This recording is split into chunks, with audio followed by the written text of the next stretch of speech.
안녕하십니까. 요즘에 돈 버는 부동산 시간입니다. 간절기여서 이렇게 아침 저녁 기온 차이가 심하겠죠. 유독 심한 요즘 며칠이었던 것 같습니다. 아침 저녁 꽤 쌀쌀했었고 낮에는 기온이 좀 올라가는 듯 했지만 바람은 여전히 차가웠습니다. 내일부터는 낮 기온이 많이 올라간다고 하니까 더더욱 건강에 신경 쓰시기 바라겠습니다. 자, 오늘 주제입니다. 부동산 대체 투자처 란 주제를 가지고 오늘도 이분과 이야기 나눠보도록 하겠습니다. 저희에게 부동산 로드맵을 비교적 구체적이고 정확하게 그려주시는 분입니다. 주식회사 도시화공간 곽창석 대표님 나오셨습니다. 안녕하십니까? 네, 안녕하십니까? 네, 예. 안녕하십니까? 비교적이란 말은 오해하지 마십시오. 제가 감히 비교적이란 말은 그게 아니고 구체적으로 적시를 못하는 사항들이 많음에도 우리 시청자들한테 상당히 많은 정보를 주려고 애쓰고 계신다는 표현은 이제 제 표현이니까 혹시 노여하지 마십시오. 아닙니다. 네. 자, 요 며칠 저희가 이제 기사를 계속 봤더니 이제 또 여당에서 자성론이 부동산이 이제 문제다라고 나온 듯 했지만 여전히 부동산 가격 안정화라는 타이틀을 가지고 부동산 전월세 신고제를 또 임대차 신고제를 또 들고 나왔고 어제 그제는 저희들 아는 분들이랑 반대쪽 패널들이랑 나와서 9억 원 공시지가 9억 원에 늘려야 된다 하다 유권 대선 주자인 분도 그런 얘기를 하고 여당 정치인들이 많은 분들이 이런 얘기하는 것들이 이슈가 됐었습니다. 곽 대표님 보시는 관점에서 그 이야기 조금 편하게 나눠보시죠. 우리가 지금 한 3년 반 동안 방송하면서 계속 이번 정부의 부동산 정책들은 실패할 거다. 그럼요. 그런 말씀을 계속 드렸는데 이번에 이제 재보궐선거에서 결과에서 드러났지만은 그동안 막 세금 올리고 규제하고 해서 집값을 더 올려놨기 때문에 이제 거기에 대한 반성들이 나오는 것 같기는 해요. 예, 맞습니다. 이런 규제 부작용 이런 것 때문에 예를 들면 공시 가격을 올리니까 공시 가격이 오히려 매매가를 더 밀어 올려버리고 세금을 높이니까 양도세 때문에 팔지를 못해서 집값이 더 뛰고 그래서 이제 거기에 대한 또 반작용으로 또 이제 규제를 풀어야 된다는 얘기가 나오고는 있지만은 일부 목소리더라고요. 묻히더라고요. 예. 근데 제가 볼 때는 지금 나오고 있는 것들도 아닌 것 같아요. 구체적으로 사안별로 우리가 따로 얘기를 하면 구체적으로 얘기를 드릴 수 있겠지만은 어쨌든 정부가 주도해서 뭐를 하겠다는 생각 자체가 잘못된 맞습니다. 거라고 저는 여전히 그 틀이니까 그죠? 그 틀 자체는 정부에서 또 많이 규제를 했으니까 적게 규제하고 또 좀 풀고 하여튼 모든 거를 정부에서 주도하겠다는 거는 아무리 해봐도 결국은 실패로 나타날 거라고 생각을 합니다. 예, 맞습니다. 저도 그렇게 생각하고 제가 며칠 전에 칼럼을 하나 썼는데 갑자기 삘이 받아갖고 칼럼을 썼는데 그 내용은 이제 저희 밴드에 들어오시면 알겠는데 제가 맨 말미에 그렇게 썼어요. 국민들은 내가 살고 싶은 집에, 내가 살고 싶은 지역에, 내가 살고 싶은 브랜드를 선택할 권리가 있다. 마지막 엔딩을 그렇게 했는데 그보다 더 시장의 마음을 대변한 엔딩이 있을까요? 그렇죠. 내가 살고 싶은데 토지거래 허가로 묶어서 못 살아. 30평인데 당신은 왜 30평이냐고 기사가 맞다면 25평 살면 충분한 사람이 왜 30평으로 왜 옮겨? 공무원이란 사람들이 집을 옮기지도 못하게 하고. 그러니까요. 팔려고 매물을 내놨는데 공무원이 연락이 와서 그 가격대는 잘못된 가격이다. 가격을 내려서 다시 내놔라. 이런 식으로. 야, 정말 심각합니다.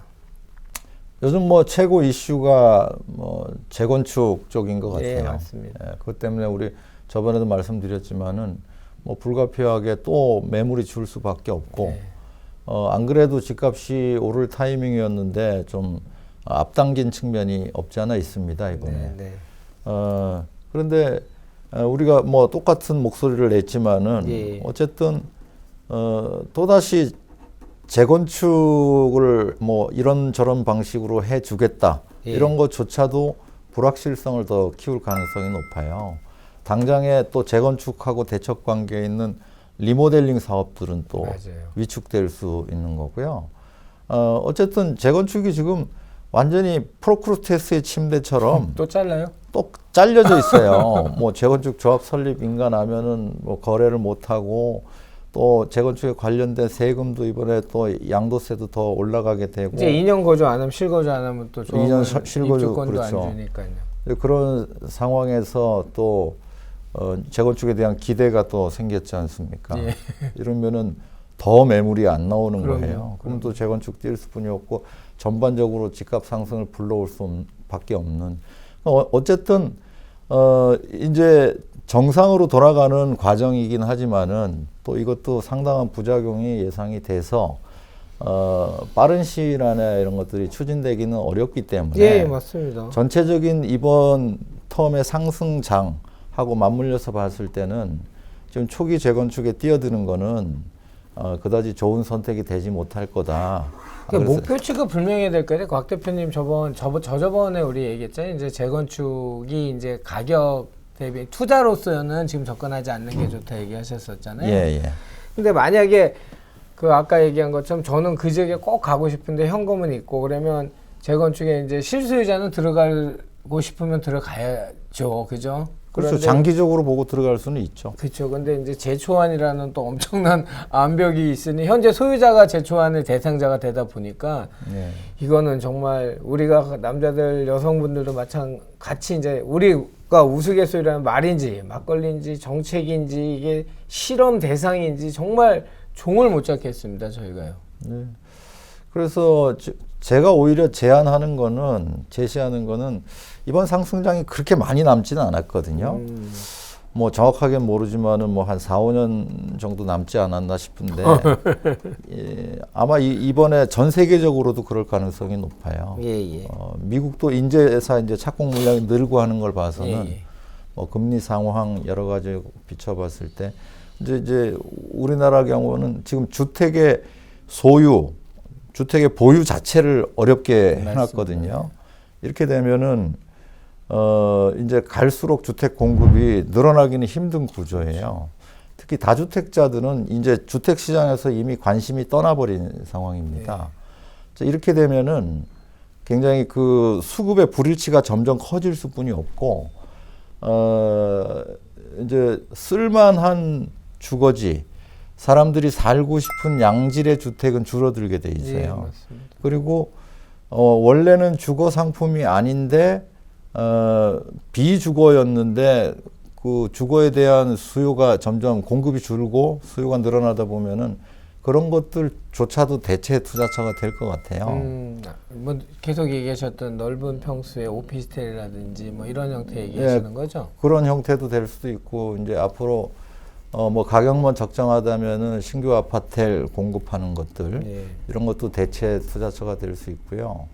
또 요즘에는 뭐 그 지식산업센터에서도 또 라이브 오피스 형태로 기숙사가 아니고 라이브 오피스 형태로도 나오더라고요. 인허가가 되나요, 그렇게요? 그 일부 지자체에서는 해주고 있어요. 호실별로 화장실을 넣을 수 있도록 해주고 있어요. 또 우리 이제 과거에 쭉 보면은 2013년, 14년, 15년 정도까지도 서울에 미분양이 있었어요. 그렇죠. 예. 그런데 이제 미분양이 싹 사라지고 전설처럼 회자되는 곽 대표님 상담 사례 아닙니까? 요 거기 언덕 넘어? 그렇죠. 그렇죠. 지금 현재 국내 최고가 아파트 그러니까요. 아크로 리버파크도 미분양이었고 맞아요. 반포레미안도 다 미분양이었죠. 그게 12년도였죠. 13년도 13년 가을이었죠. 그때는 양도세 면제까지 해주던 시기였으니까. 맞아요. 그 후에 약간의 텀을 두고 이제 경기도 미분양들이 작년, 재작년을 거치면서 다 해소가 됐어요. 아, 예, 예. 그러면서 이제 작년부터 본격적으로 경기도라든가 인천이 뛰기 시작했고요. 지금은 이제 경기 인천에서도 미분양을 찾기가 어렵습니다. 예, 예. 근데 이번 장은 누누이 말씀드리지만은 1980년대 말과 같은 장이기 때문에 이 수도권에 한정된 장이 아니거든요. 아, 예, 예. 아마 전국적으로 주택이 모자라는 현상이 벌어질 것 같아요. 그래서 이제 서울 미분양, 경기 인천의 수도권 미분양, 다음은 전국적인 미분양 장으로 넘어가고 있어요. 근데 이제 주택에 대한 규제가 워낙 심하다 보니까 좀 뭐 다주택자들은 취득세 부담이 워낙 크고 맞습니다. 뿐만 아니고 뭐 분양 받았을 때 전매 제한 규제 이런 것들이 있다 보니까 예, 팔 수도 없는 거고 맞습니다. 또 단기 거래에 대한 양도세가 엄청나게 커집니다. 이제 6월 1일부터는. 거의 한 80% 가까이 되죠. 실제로는 투자에 들어가기가 힘들기 때문에 투자처가 될 수 있다는 생각이 들거든요. 말하자면 제가 이제 재작년쯤에 우리 지금 방송에 보면은 이제 그 미분양 아파트를 사라는 네, 맞습니다. 내용의 그 방송이 있었지 않습니까? 계속 돌고 돌아서 이번에는 이제 지방으로 또 가고 있는 거예요. 분위기가. 근데 이제 지방의 미분양을 살 때는 투자를 할 때는 이제 뭐 개인적인 상황도 체크를 해봐야 되죠. 내가 이걸 샀을 때 취득세가 얼마나 될 건가 이런 것도 체크하지만은 제도는 이렇게 취득세 관련된 거는 제가 볼 때는 오래 갈 수는 없는 네. 제도라는 생각은 들어요. 이 제도가 계속 유지가 되면은 규제가 유지되면 정말 공급이 안 될 겁니다. 맞습니다.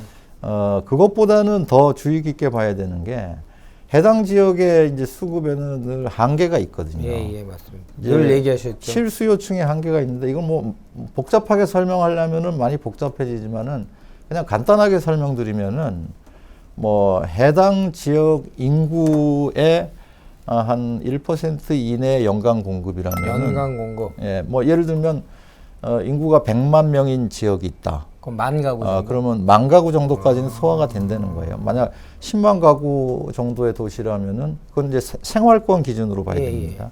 한 뭐 천 가구 정도까지는 소화가 된다. 그 이상 되면 과잉 공급이 예, 된다는 그러니까 얘기네요. 내가 빠져나올 수 있는 기회가 1% 안에는 있다는 거죠. 과거 쭉 데이터를 보면 그렇게 1%. 진행되고 있거든요. 그런 걸 좀 주의하셔서 투자를 하셔도 될 것 같고. 근데 요즘에 제가 누누이 말씀드리지만은 이제 돈 놓고 돈 먹기장이 벌어지고 있지 않습니까?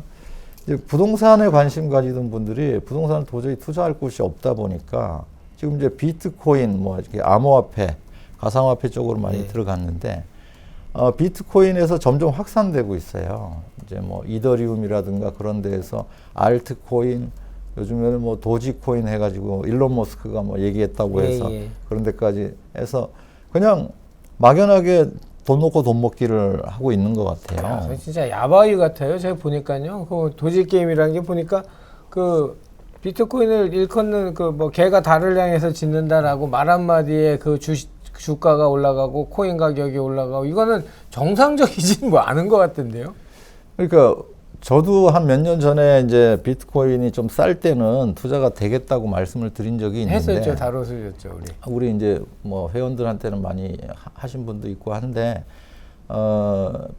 결과적으로 비트코인을 포함한 이런 암호화폐들의 미래가 어떻게 될 건지 좀 결과를 생각해 보고 투자하는 게 필요하다는 생각이 들거든요. 지금 이제 비트코인이 통화를 대용하는 그 수단으로서 이제 결제 수단으로서는 가능할지도 모르겠어요. 지금도 결제 수단을 하긴 하잖아요. 뭐 일부는 하고는 있죠. 블랙 마켓 시장에서 뭐 그게 일부일지 아니면 더 광범위하게 번질지 그렇죠. 확신은 못하지만 일부 결제 수단이 될 수는 있을지 모르지만은 우리는 그 화폐를 대체할 수단이 될 수 있느냐? 화폐를 대체하려면은 화폐가 갖고 있는 고유한 기능을 할 수 있어야 되거든요. 그렇죠. 말하자면 화폐라는 거는 일정한 가치 척도가 돼야 되지 않습니까? 뭐 1달러로 할 수 있는 살 수 있는 물건 이런 것들이 정해져 있잖아요. 뭐 100만 원으로 살 수 있는 물건 이런 게 어느 정도는 정해져 있는 건데 지금 이렇게 비트코인을 포함해서 이런 암호화폐들은 등락이 굉장히 심하게 벌어지잖아요.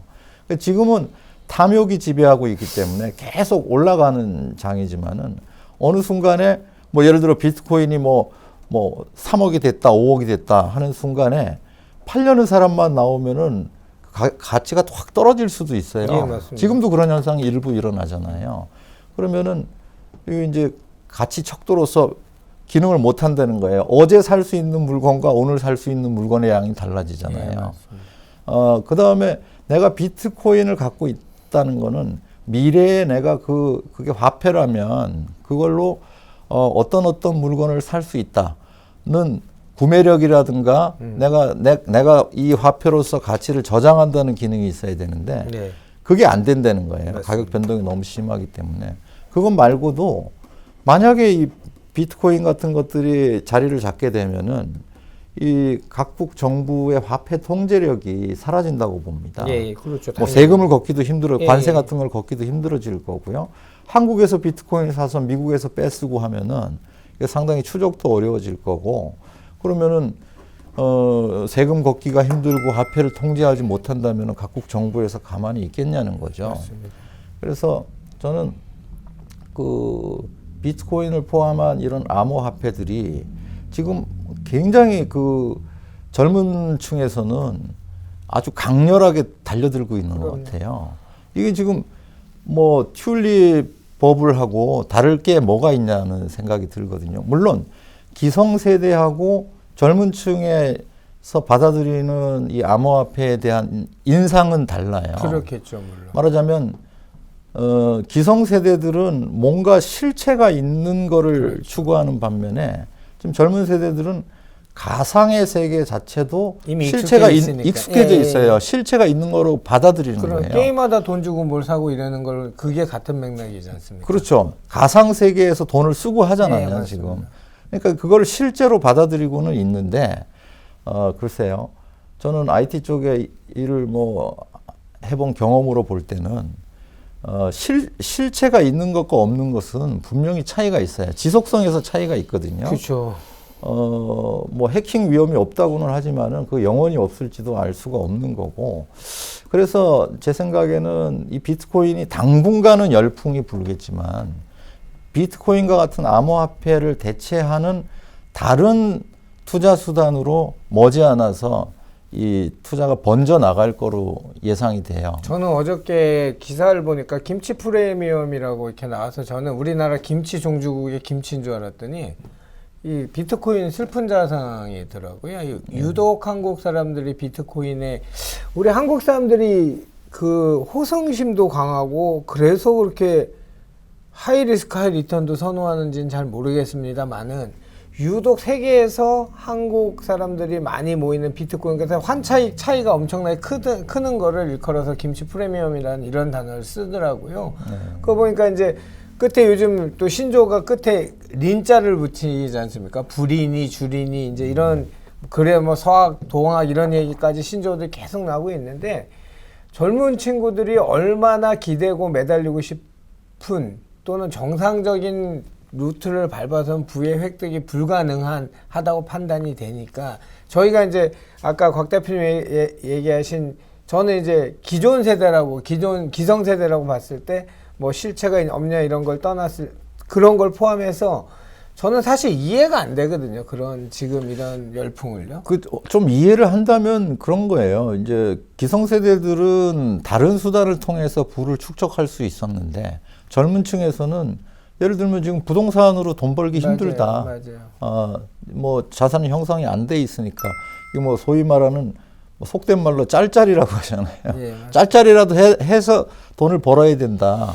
뭐 이런 자포자기식 심정들도 있는 것 같아요. 그러니까 슬픈 자상이라는 단어가 우리 예전에 이제 영화 제목이 갑자기 떠올랐던 게 정말 젊은 친구들이 안쓰럽고 또 한편으로는 뭐 제가 감히 그분들한테 이렇게 얘기하면 건방진 얘기가 되겠지만 측은지심도 느껴지고 다른 말로 설득을 할 수가 없어요. 예전에 야 젊은 놈들 일하면 되지 이렇게 편하게 얘기했는데 요즘의 현실로 봐서는 그 일자리가 없어요. 그러니까 안 나와요. 예, 참 안타까운데 어쨌든 시장은 계속 부동산 이외에도 대체 투자처를 찾아서 맞아요.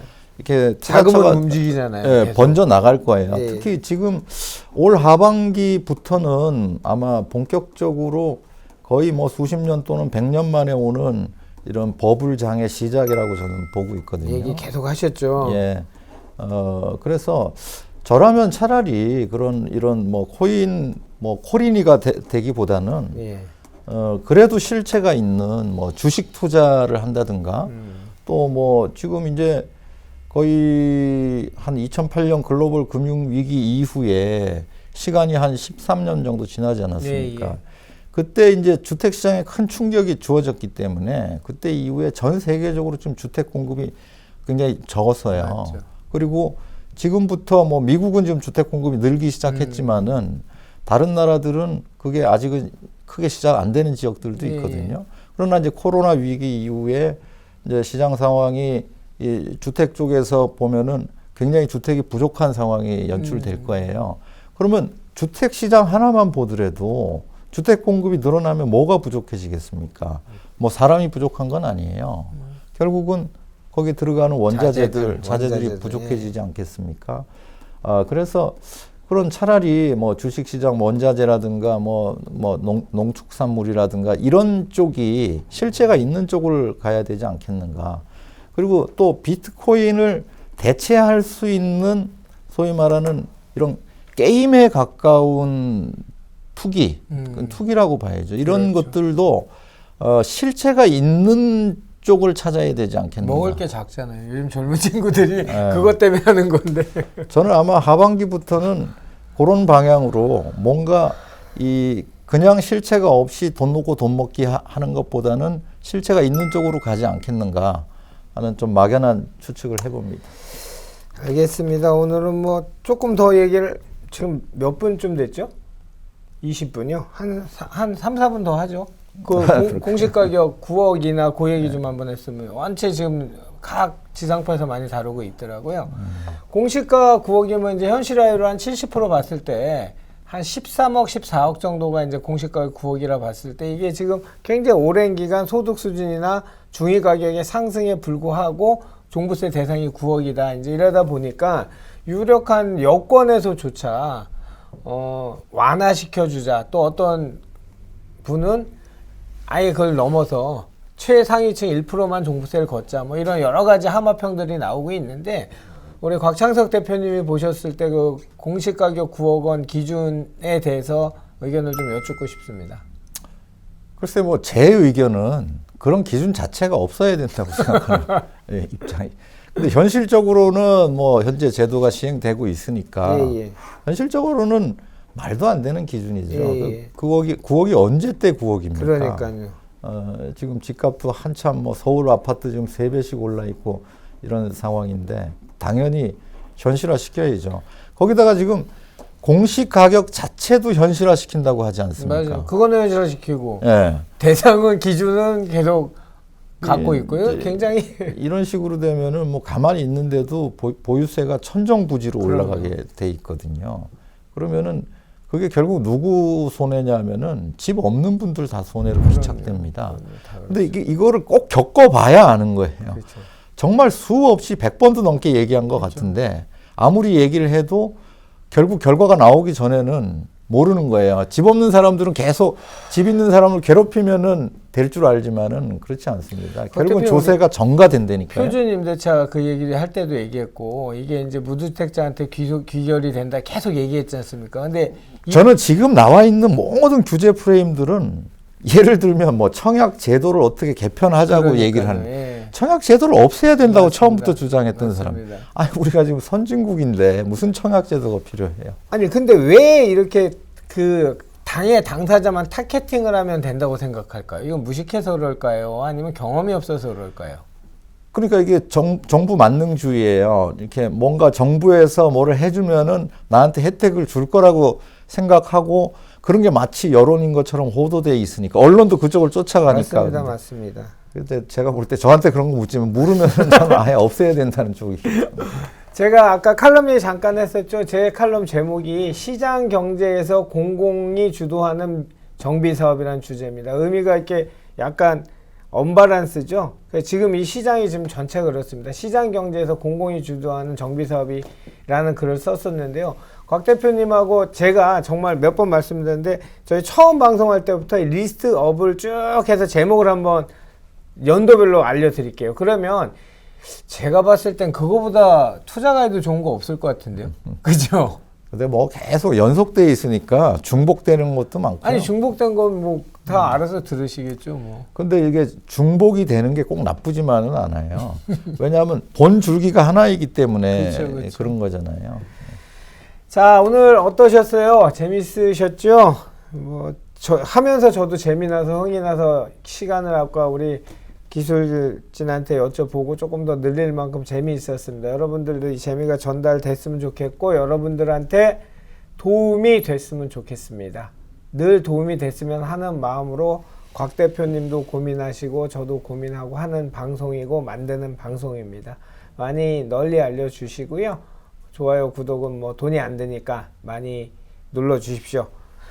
자, 오늘 부동산 그 로드맵을 그릴 제목은 부동산 대체 투자처란 주제로 했는데 뭐 많이 왔다 갔다 했습니다. 비트코인부터 시작해서 공시 가격, 그 다음에 뭐 여러 가지 이야기를 많이 나눴습니다. 다시 한번 잘 보시고요. 다음 주에는 더 좋은 소식으로 우리 시청자 여러분 찾아뵙도록 하겠습니다. 오늘도 저희에게 부동산 로드맵을 선명하게 재미있게 그려주신 분은 주식회사 도시아공간 곽창석 대표님이셨습니다. 감사했습니다.